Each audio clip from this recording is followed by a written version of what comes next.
far as the, the control panels and everything, super easy to learn. My 12-year-old son comes in and cleans with us in here.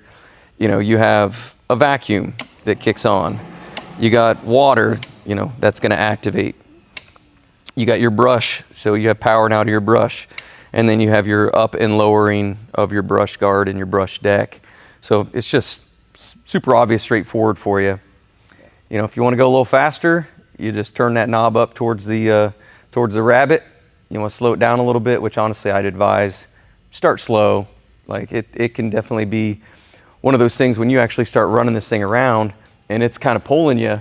It's kind of funny that you'll sometimes forget that you're the one running the machine. Right. So you're like, hey, let go of the buttons or just slow it down to make sure you get a feel for it.